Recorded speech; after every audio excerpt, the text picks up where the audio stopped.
Welcome to episode 71 of Lucretius Today. I am your host Cassius, and together with my panelists from the EpicureanFriends.com forum, we'll walk you through the 6 books of Lucretius's poem and discuss how Epicurean philosophy can apply to you today. We encourage you to study Epicurus for yourself, and we suggest the best place to start is the book Epicurus and His Philosophy by Canadian professor Norman DeWitt. For anyone who is not familiar with our podcast, please check back to episode 1 for a discussion of our goals and our ground rules. If you have any questions about those, please be sure to contact us at EpicureanFriends.com for more information. In this episode 71, we'll read approximately Latin lines 416 through 508 from Book 5, and we'll talk about the formation of our world, which is our part of the universe, from the fundamental elements. Now let's join Martin reading today's text. But now I shall explicate in order by what chance the violent agitation of matter produced the heavens, and the earth, and the deeps of the sea, and the courses of the sun and moon. For surely the principles of things could never fall into so regular a disposition by counsel or design, nor could they by agreement resolve what motions they should take among themselves. But the seeds of things, being from eternity beaten upon by outward blows, or used to be driven by the force of their own weight, met every way, tried all motions that might at last by their uniting end in the production of things. And then having attempted for an infinite time all sorts of union, and moved every way about, those seeds at length met and united, and became the principles of the great productions that followed, of the earth, the sea, the heavens, and the whole animal creation. But as yet there was no chariot of the sun to be seen, driving with his large stock of light through the sky, no sea, no heavens, no air, nothing like any beings of this world of ours to be seen, but a strange confusion, a mass of rude and undigested seeds. From this heap the various parts retired to their proper place, and seeds of like nature joined together, and formed this world. Then were its mighty parts divided and disposed in order, though produced from this confused mass, and from seeds of every kind, for the disagreeing powers of those seeds so disturbed their several causes, intervals, connections, weights, strokes, unions, and motions, and kept them so continually at war that they could never all unite, nor agree upon any regular motions among themselves. Thus the heavens separated, and raised their bodies on high above the earth, and the sea, with its vast extent of collected waters, retired apart, and the pure and bright fires of the sky fled upwards and divided from the rest. And first the particles of earth, being heavy and entangled, met and sunk downwards towards the middle place of the mass, and the more closely twined the parts of it were, the more they squeezed out those seeds that composed the sea, the stars, the sun, and that formed the moon, and the heavens, the walls of this great world. For these consist of seeds much more smooth and round, and of much less principles than the earth, and therefore the heavens, the abode of the stars, first got free through the subtle pores of the earth, and ascended upwards, and being light, drew many seeds of fire along with them, much in the same manner with what we frequently observe when the golden rays of the bright morning sun first shine upon the grass decked with pearly dew, and the standing lakes and running rivers exhale a mist into the air, and the earth sometimes seems to smoke. These vapors, when they are raised upwards and united, become clouds, and with their condensed bodies darken the whole sky. And so the light and spreading ether, being condensed, stretches widely over every place, and being diffused on all sides around, embraces everything with its large circumference, and encloses it about. The beginnings of the sun and moon follow next, whose orbs are rolled in the air between the ether and the earth, and whose principles would unite neither with those of the earth nor the sky. They had not weight enough to sink so low as the one, nor were they sufficiently light to rise so high as the other. Yet they are so placed between both that they constantly turn about their bodies, and so become parts of the whole world. As in these bodies of ours, some members are continually at rest when others are always in motion. These things being separated, a great part of the earth sunk suddenly, and made a channel where the tides of the sea now flow, and formed a cavern for the salt waters. And the more the heat of the sky and the beams of the sun pressed every way with frequent strokes upon the earth, full of pores on the outside, that so its particles being driven towards the middle might be more firm and condensed, the more the salt water like sweat was squeezed out, and by flowing enlarged the surface of the sea, and spread wider abroad. And the more the many corpuscles of fire and air disentangled themselves and flew off from the earth, and formed themselves above at a great distance into the shining frame of the heavens. The valleys subsided, the mountains raised their lofty heads, nor could the rocks sink down, nor all parts of the earth fall equally low. And thus the weight of the earth with its heavy body stood firm, and its whole mass, like thick mud, fell to the bottom and sunk the lowest as the dregs of all. Martin, thank you for reading that today. Lots of physics here for us to discuss about the formation of our corner of the universe. And before we start talking, maybe I should emphasize that point that I think that we all agree that when he talks about the world in this and other sections, he's not talking about the universe as a whole, but the earth and the parts of the sky that we can see above us as opposed to everything. Maybe one way we can see that if we need to when we finish. I was looking before we started today back at the letter to Herodotus, where these principles are sort of listed in a more higher level outline than all the detail that we have here. But anyway, with that as a beginning, who would like to start with our opening paragraph? Yeah, it is again as usual. So he has his basic physics and tries to explain everything from there, and then it gets quite speculative. But of course, it's still quite interesting that he gets something out which is in itself consistent. And in some cases, we may be able to dig up some analogies of what we think how it is today.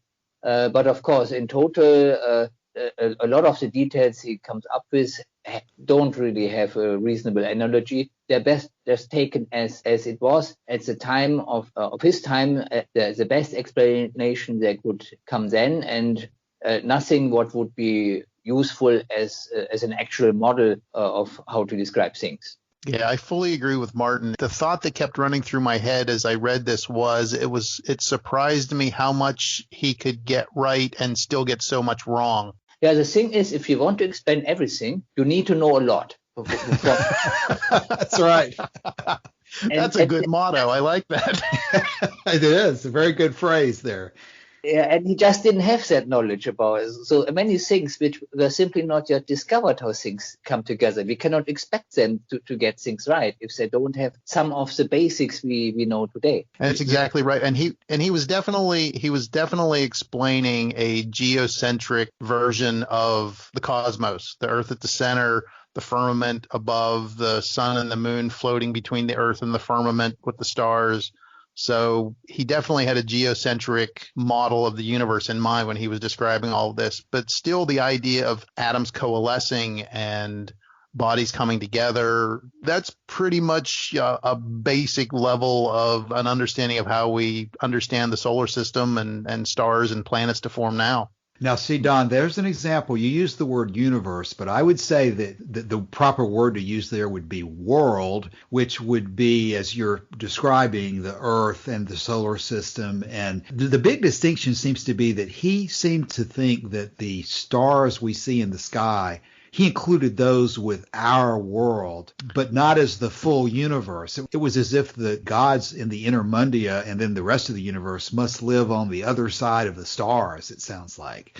Correct. And because he talks about the ether being light and floating up and forming the firmament and taking the fires with it, and that's what makes the stars, and that's what surrounds the Earth. Right. I mean, there's one thing I still couldn't figure out throughout what we have read so far. I mean, there are some claims that Epicurus was a flat earther. And I still cannot find neither evidence to clearly state yes, but also not evidence clearly to the contrary. And even in this explanation, I just don't see this clearly enough spelled out. It was somewhere back in like book 2, and it was like a sentence. There's a reference that it would be possible to fall off the other side, that you shouldn't think that the giraffe or the animals were walking upside down. There's something to that effect. Yeah, they were in Australia. Yeah, but on the other hand, that doesn't necessarily mean that the world was flat, and it also doesn't mean that, and in fact, it's clear that he did not think that the world was the center of the universe. He was thinking that you would fall off the other side because there's an infinite direction. Again, there's the issue of down. There really should be no up and down in the universe, and it's pretty clear that he didn't think that there was, but he thought that everything was falling in a particular direction, so he didn't see any reason why you wouldn't fall off the other other side, is what I'm reading into that. And I think there may be one more reference to it, Charles, but I think you're right. We've already covered the issue of the animals walking upside down. That goes back into the same issue about how whether our world is the whole universe or not. And he's very clear. Maybe this is the time to just go over just a couple of the points that are made in the letter to Herodotus that are Epicurus himself and are very clear and are very high level, because he clearly says the universe is boundless. And so therefore it's going to be infinite on all sides. So there's not going to be really a down other than that you observe things falling in a particular direction. But the point I wanted to read about the agglomeration, I've got to find the word agglomeration. In addition to what we have said, we must believe that worlds, and indeed every limited compound body which continuously exhibits a similar appearance to the things we see, were created from the infinite, and that all such things, greater and lesser, were separated off from individual agglomerations of matter. And further, we must believe that these worlds were neither created of necessity with one configuration nor of every shape. But there's a series of statements in the letter to Herodotus that I think are even clearer. Maybe they're not as much clear as the fact that Lucretius is getting into so much detail here that he doesn't cover in the letter to Herodotus, that you see the overall picture maybe a little more clearly in the letter to Herodotus. And I will say with Lucretius using the books of On Nature, the volume after volume after volume, I'm sure that Epicurus had detail after detail in those. And so that's, since Lucretius is using those as his model, that there's going to be a lot more details in the On Nature volumes as there was in the letter to Herodotus, which is meant as a summary. Yeah. And that's the difficulty, because it's so hard for us to deal with the issue that when we say world, we just mean basically the earth, I think. And clearly he is not including just the earth when he uses the word world, because he's talking about the sky and then he's talking about the stars, even the moon and the sun, it sounds like, as part of the world. And that's, I think, one of the problems that comes into with translation. One of my hobby horses that I tend to get on, that I think that the word that is usually translated as world, at least in the Greek, is cosmos or cosmos. And so it's the ordered part of the universe. And when he talks about the universe, he talks about the all, or in Greek, topon, so that it's the cosmos is a subset of the all, or the universe. So we have little pockets, and then that's why he can say that the Epicurean gods live between the cosmoses. Yeah, and to relate that to what Martin said, but I do see the same thing you're seeing, I think, Martin, when you call this a geocentric model, because when he starts talking about how the different components separate out, he does make it sound like they're separating it out according to weight to some extent, and that they're falling almost towards the center of the earth. So I see a geocentric aspect of that, but again, it's within a wider picture that he knows that the earth is not the center of the universe. So Correct. It's the center of its own cosmos, but it's not the center of the universe. It's right. The center of its own ordered little pocket of the universe. And with the firmament, I've seen examples. There's sort of the biblical allusions here too with the firmament, that it's basically, if you imagine that he's talking about a flat earth, you consider the firmament as like a bowl that's over top of the flat earth, and that includes the stars and the things that we see in the sky. And if you think of it as a spherical geocentric cosmos, then it's another sphere that's enclosing that sphere of the earth in the middle. Another general comment we need to be making in this context is that when you go to the letter to Pythocles, where he talks the most about the stars and stuff, that's where he emphasizes his position that we don't know for sure what we're talking about, so we have to take into account that there are multiple possibilities that are correct explanations. So you've got that multiple possibility situation to account for when you talk about the universe as well. Right. But I certainly don't want to go past the first paragraph, and we maybe haven't even gotten into it yet. But I think one of the most important things for us to remember, too, the second sentence we have there, for surely the principles of things could never fall into so regular a disposition by counsel or design, which would be another statement that our overall understanding here is that we're coming up with a system that does not require an omnipotent God or a supernatural force to arrange everything. That's still our central organizing principle here. Exactly. And I think one of the things that struck me as I read this was that I suspect this goes back to the story about Epicurus and his first schoolmaster talking about chaos, and Epicurus asking about chaos and the school teacher not being able to give him a reply. And this is Epicurus's response to, well, here's where chaos came from. Yeah. And I stopped reading that second sentence in the middle, but the last part of that second sentence says, nor could they by agreement resolve what motions they should take among themselves, which you could probably even read as a statement that the earth and the sun and the stars and so forth are not intelligent life forms or not gods themselves. So he's fully concur. Yeah. Yeah. So he's eliminated there being a supernatural creator to determine how everything fell into so regular a disposition. And he's also eliminating the fact that these stars, planets, and so forth are themselves intelligent, implicitly part of that divine fire that supposedly the universe itself being God.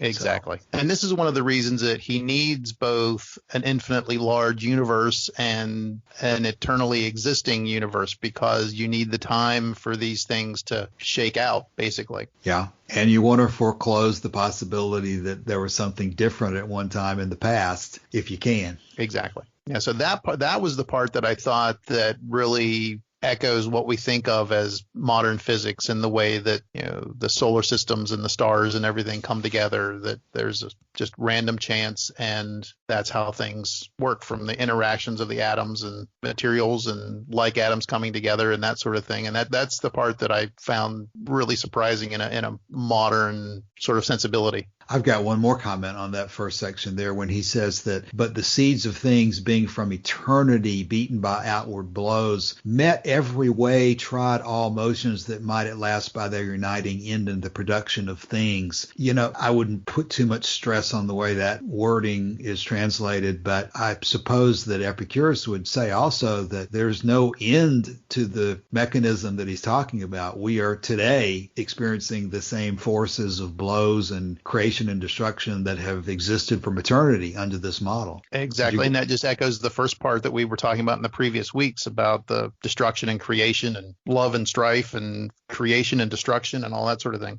Anything else on the opening section there? Okay, what about the second of our 4 passages today? I got nothing this time. Okay. When he says this, as yet no chariot of the sun, this is that, I guess, that chaos period that Don was talking about previously. It's almost like the biblical version of what was going on before the sun was created. The Phaeton story. Yeah. Right. What order was light created in the biblical version of the creation story? Was light pretty early, or what was first? I think light was always depicted as first. First? It was first, yeah. Fiat lux. Let there be light. And it always struck me, too, that light exists before the sun. So that's an interesting way to look at things. You know, this is a not particularly interesting comment maybe, but when you get into the middle of this paragraph and you get to that section where he strings together courses, intervals, connections, weights, strokes, unions, and motions, aside from making that kind of sentence almost impossible for me as an amateur Latin scholar to translate when you've got just a series of nouns like that, what comes back to my mind is that it seems like a lot of times here in Lucretius and maybe sometimes in the letters of Epicurus that they will list a series of things together as examples of what they're talking about as a means of explaining their point, as opposed to just sort of describing the point. It seems like they seem to like to show the examples as part of a list, as a means of conveying it, because I'm not sure if they really needed to list 1, 2, 3, 4, 5, 6, 7 different things there, but they did. I found that sort of interesting because what he's doing there, at least from my mind, is laying out the principles that the seeds, the atoms have. Those are all the different ways that the seeds can interact. Both they have their own weights and that sort of thing, but among them then they have different strokes and unions and motions and ways to make connections. And so he's sort of laying out. And the thing that struck me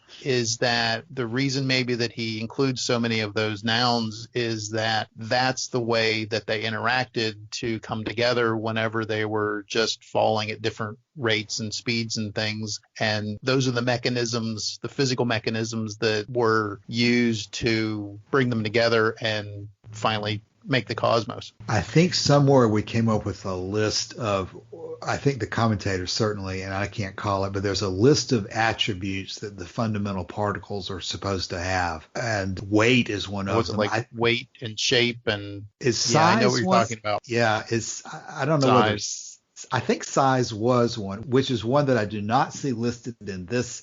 I was obviously thinking in terms of whether you guys thought that this was a list of attributes of the fundamental particles, but it's not exactly that. It's certainly. I think it's both. I think it's both the individual particles and how they interact. And I would have to look at the original Latin to see what the difference is, because some of these sound like almost synonyms in English. Yes. But I'm curious to see what they would actually have been in Latin to see if there's any distinctions between each of them. And I think it's interesting that line that right after that list, and kept them so continually at war, because there we're back to the love and strife idea of Empedocles. Right. I was looking down at Monroe to see if he translated it much differently, and it looks like his is pretty similar. But then when you make the comment about the strife again, I see, because by reason of their unlike forms and varied shapes, they could not all remain thus joined together, nor fall into mutually harmonious motions. So they couldn't remain joined together or mutually harmonious because of their natures. I guess that's strife. And I think it's so important, again, the line that's there, and thus the heavens separated, that we're not talking about, supernatural heaven. We're just talking about the firmament with the stars and all of that. So just to reiterate, we're not talking about any sort of heavenly abode or anything like that. It's just the poetic word for the firmament and where the stars live. Yeah. And I guess we can move to the third of our passages and see that again sort of emphasize that the stars are not gods. It sounds like he's describing the stars actually as arising from out of this mass of particles because they're the perhaps smoother and rounder. And the lightest.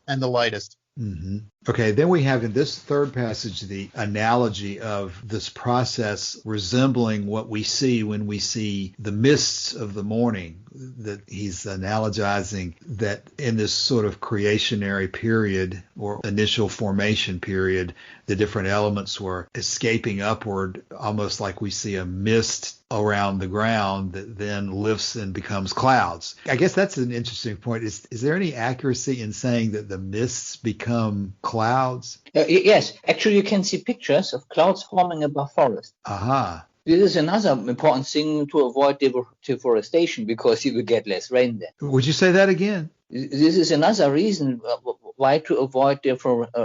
Oh, deforestation. Yes, okay. I didn't hear the deforestation part. I think this is one of the driving forces for the expansion of the Sahara. Is that you have an increased formation of, what would you call it, evaporation of moisture into the sky due to forest than otherwise? And I think the forest holds the moisture back, and then it moves up in the course of the day sometimes. No? Depending on the time of the day, it will facilitate the formation of clouds. Yeah, it goes back to that whole water cycle that he talked about in one of the recent weeks that we talked about that. Mm-hmm.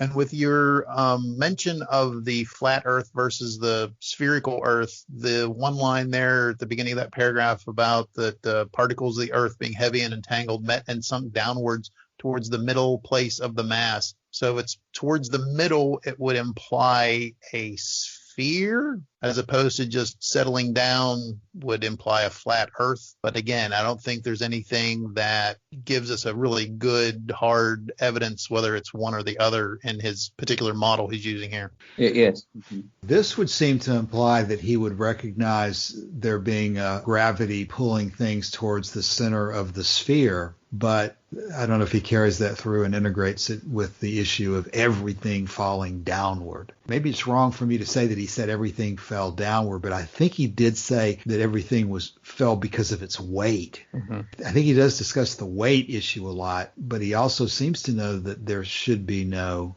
downward. I seem to remember seeing an article recently about the whole down and up, but I can't remember how they explained that. So I probably should not have brought that up. Right. Well, except I guess there's certainly up and down in relation to a particular point, like up and down in relation to us. Right. But as far as all the material of the universe, or even all the material of this, quote, world, unquote, it seems that he was implying that he thought that all of the material was, or initially going in the same direction and that it needed the swerve. Did we that's another point in my mind I get confused about. Sometimes I think I remember that the swerve was part of what led to the initial interaction of the atoms, and then sometimes I question myself as to whether he says that in book 2 of Lucretius or not. But that would tie into the issue of whatever direction the atoms were moving, you could consider that to be down if you thought they were being driven by weight. And that's the thing that's always struck me about moving in the same direction, because really all you need is one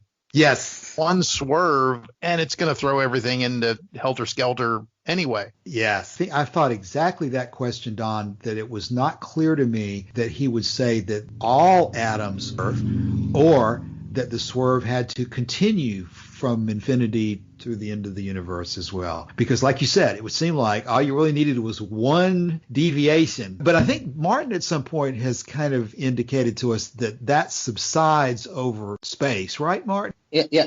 The thing is that if we had only, say, one event, then after that event, things would be deterministic again. So in order to avoid determinism, it has to be ongoing.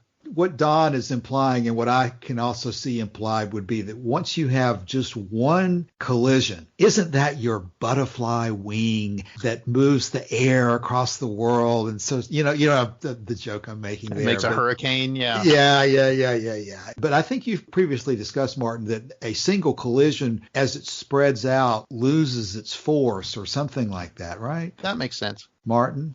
I need the context in what I actually said, because there will be a ripple through effect, but it could be, depending on the context, that eventually it will no more matter. So that, for example, if a swerving particle hits a small solid body, then this small body will not be that much affected, and all the scattering will just increase the temperature of that small body a bit, and the total motion of that small body will not be that much affected. That's a good point. And I think, too, maybe an analogy is throwing a rock into a pond. If you throw a rock into a pond, it's going to create ripples, and it's going to agitate the surface, and there's going to be some chaos going on, and then eventually it's going to return to equilibrium, and then you'll just then in that analogy, then the atoms are eventually going to move in the same direction again once it dissipates out. Yeah, the ripples eventually fade away was the point that I thought I remembered you making it'd be months and months ago now. I still think that the question is interesting to consider as to, when you talk about the swerve, does every fundamental particle have the ability to swerve, or is it just a certain type of fundamental particle that has the ability to swerve? And again, like we're saying, do these swerves have to continuously happen, or does, again, some lesser number and lesser extent of swerving, would that still be consistent with the system?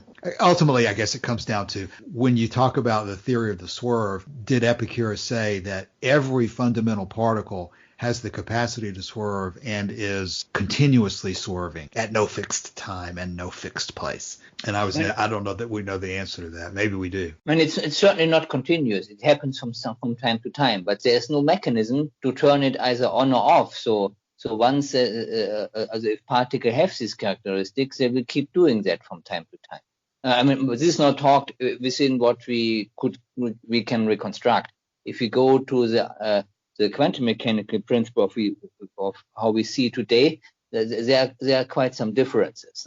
So that it's the interaction which gives rise to the swerve. So just a single particle separated from everything else will not swerve. Before I move on to say, did you just say a single particle separated from everything else would not swerve? Yeah, exactly. Exception for unstable ones, because decay is also a kind of swerve.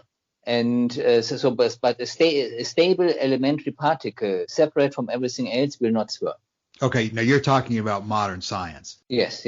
So I wanted to make this distinction, so that normally when I say swerve, I mean this ancient concept, and if I refer to modern science, I rather refer to the uncertainty principle of quantum mechanics. But of course, when I just talk verbally, I may sometimes still mix it up. But typically, I try to make that distinction, which which of these words are used. Okay. I had no intention of this episode becoming a dissertation on the swerve, but that just continues to take me back in that direction of, you guys correct me if I'm wrong, but in Book 2 of Lucretius and in every other material that we have from Epicurus, there's no attempt to explain a mechanism for the swerve. It simply is something that he derives from the fact that it must be there, because otherwise you would have total absolute determinism. Does anybody have a suggestion that that's not a correct statement? Because I'm thinking again that this is going to be one of those examples of where Epicurus has made a logical deduction. It's obviously grounded on, it's consistent with his observation of the real world, because he wouldn't be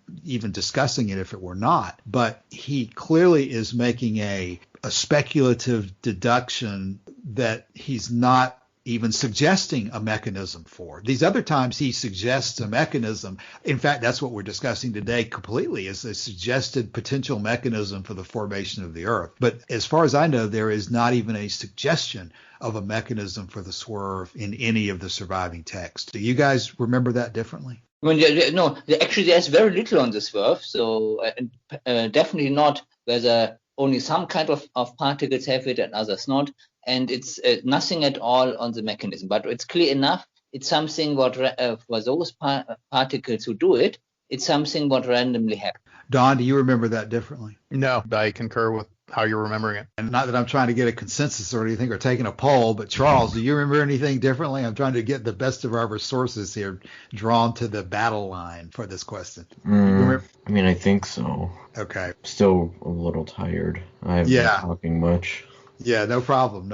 In my mind, this is in that shelf of issues such as when he talks about the universe. He's obviously can't see whatever is above our world, and yet he's making a statement that he's confident that the universe is infinite in size. He's not able to see it. He's not able to, and by definition, almost in terms of his own understanding, he's not able to make a direct observation and say that it's infinite in size. And the swerve seems to me to be sort of in that same category. He is not able to see the fundamental particles. He's not able to even speculate on a possible mechanism for why it's happening, and yet he is taking the position that we should be confident that it is there. So I just think that's an interesting aspect of the philosophy. And the reason that he needs an infinite universe and infinite time is that it's built into his model, because he needs that for the amount of time for the atoms to try all the various combinations and to finally come together into the cosmos that we know. Well, okay,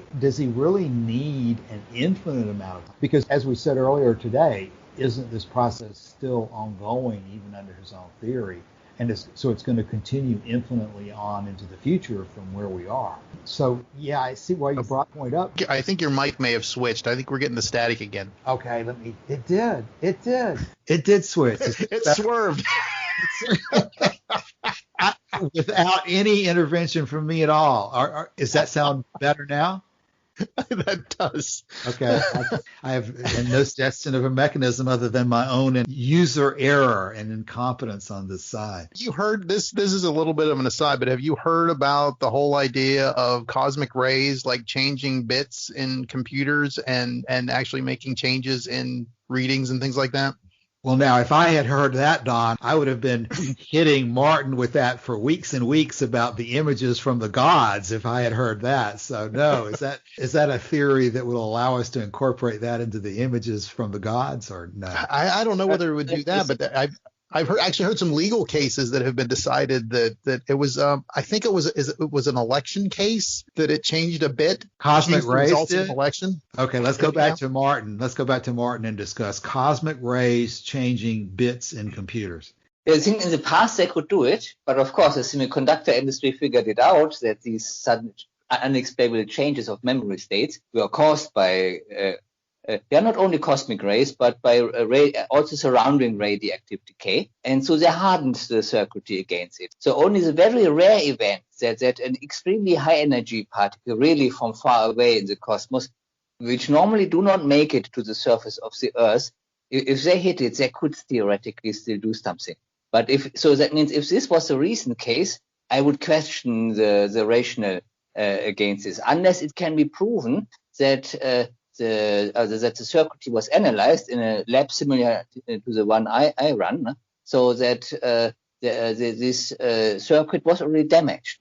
And then, of course, if it's already weakened, then one additional strike may push it over. Whenever you post, if you leave this in, I will post the link. I believe it was a Radio Lab episode where they talked about this, and that was the only explanation that they finally had for this one change in the number that showed up in the results. Oh, I'll definitely leave this in. Definitely. Are the space stations shielded against cosmic rays for this type of purpose, or is there any? I would think if there were examples of it available, maybe you'd see it in the orbiting and astronaut realm. Do you know of any connection there? The electronics in the space station is particularly hardened against this. And the space station is not perfectly shielded, so the people can see this. So their own eyes, they act as scintillators. So they can see quite often the flashes of light which come from a cosmic ray particle colliding with the mass in their eye. And I've seen that you can build a little cloud chamber, a homemade cloud chamber, and see cosmic rays make paths in your homemade cloud chamber with like some dry ice and alcohol. Yeah. I believe it is alcohol vapor. So yeah, it's radiative rays. We cannot easily tell just from looking at it whether it's cosmic or from the surroundings. Exactly.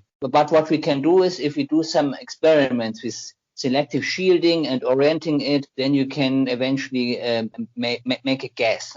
So if you orient it towards a known source, so if you have a very good collimation and you orient it to a known source and get a higher count, then this would be a proof that you actually got cosmic rays. Okay, and so Martin, you're talking about cosmic rays that you can identify a source from outside of our solar system? Yes. Well, if you keep talking, I'm going to have to go back and pull out of all of our old discussions about images of the gods from the Intermundia then, if we're going to talk about that. That's fascinating to me. So these are the kinds of things I have to think that if Epicurus was around today, he would be fascinated by it, because he was all about observation and seeing things. And if you can actually demonstrate, this is what's happening and this is where they're coming from, I think he would be fascinated. I think he certainly would be.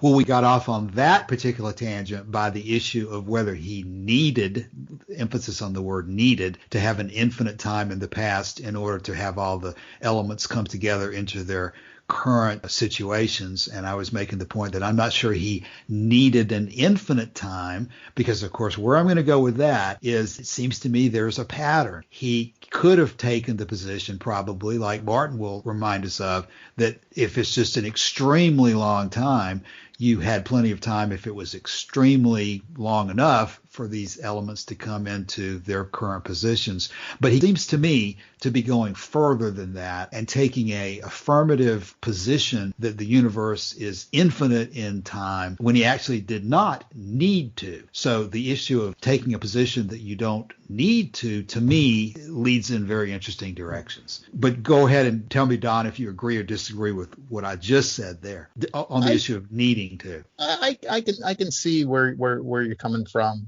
I think that maybe need is too strong of a word, but I think the fact that he said that basically they tried every combination before settling on this one, you need a really long time for them to try every available combination before they settle on the one that we happen to be existing in. Right. And when you use the word need, there's a couple of other issues out there where, and not you, Don, but I see in many of the commentators, they'll say that, for example, Epicurus needed to take a position that the gods exist in the Intermundia, otherwise he would be killed for blasphemy. And I think in every case where somebody says that Epicurus is looking for the answer that he wants to find, I think you can make a defensive argument that he's following the logic of his conclusions to their ultimate end, whether he wants to find it or not. In other words, he didn't have to. And in fact, some of these other Greek philosophers went into the total atheist direction, it sounds like. He didn't. Mm-hmm. So I would argue he didn't have to come up with these gods. And for all we know, he knew some of the people like today who are already atheists would take the position that this is ridiculous and you're undermining your own credibility by talking about gods in the Intermundia. I would say there's a significance circumstance that he decided to risk that and say, this is where my philosophy leads, and I'm going to follow it where it leads, regardless of whether I look ridiculous or whether it ends up where I personally would like to end it up. So when I hear the word need, those are the issues that get triggered in my mind sometimes. And I know your point's well taken, though. No, fair enough. No, I think you raise a good point. Yeah, but coming back to, I think the main reason for having this infinitely, then you just cut off the need for a creator. No? So if the universe existed, there is no need for a supernatural creator. Right. Exactly. Right. And that plays into just normal people's psychology, that if you can show them that they don't need something, then I guess you could take the position that the truth is not as much of an issue as simply what it is you need personally because of your makeup. If you don't need something, we don't necessarily need to know whether there are little green men on the other side of Mars or not. It's kind of nice to know it, but we don't necessarily need to. Most people don't anyway. Okay, I'm sorry I'm rambling strongly today, and we're almost at the end of our anointed time period. So anybody have any new topics to raise before we do closing comments? Yeah, the other thing I would bring up with the last pair, we didn't really get a chance to talk a lot about the last paragraph, and I think that it definitely shows that we're talking about an Earth-centered cosmos, not an Earth-centered universe, but an Earth-centered cosmos, when he talks about that the beginnings of the sun and the moon follow next, whose orbs are rolled in the air between the ether, which is the firmament where the stars live, and the Earth. So the sun and the moon are two bodies that exist between the stars and the Earth. And so he's definitely talking about geocentric orbit or geocentric cosmos. And that's the model that was extant at the time. So you can't really blame him for that. But I think that keeping that in mind, that's the model that he's working with, but also that he got so much more right about the atoms coalescing and multiple patterns and multiple ways of coming together. I think that those two juxtapositions of being so right and so wrong are one of the things that, like I said, struck me from this section that we read today. Right. That's a very good summary point. That's your commentary on paragraph 4, so we won't limit you from having another summary comment on everything we discussed today. So now's the time to bring back in the summary comment that's going to incorporate those cosmic rays you've introduced in the discussion today. But Martin, on closing comments, let's start with Martin. I just have one more funny thing. So I rather think the little man on Mars should be blue, not green. Why blue? Why? Because it's complementary to the orange color of Mars. Those pictures that are coming from those spacecraft are just fascinating. So they're so detailed, and it's amazing what those pictures look like. And it is presumably orange, or it looks like orange to me mostly. Okay, Charles, I know you've not been feeling well again for the second week, but any comments before we close today? Mm-mm. Well, we wish you the best in recovering from your second vaccine injection. Hopefully back to normal next week. Don? I think I'll let my summary comment stand from before. So okay, well, I think we had a lively episode today. I think it'll be one of the better ones. So appreciate everybody's time, and we will do it again in another week. So thanks, everybody. Thank you. Thanks and bye. Okay, bye.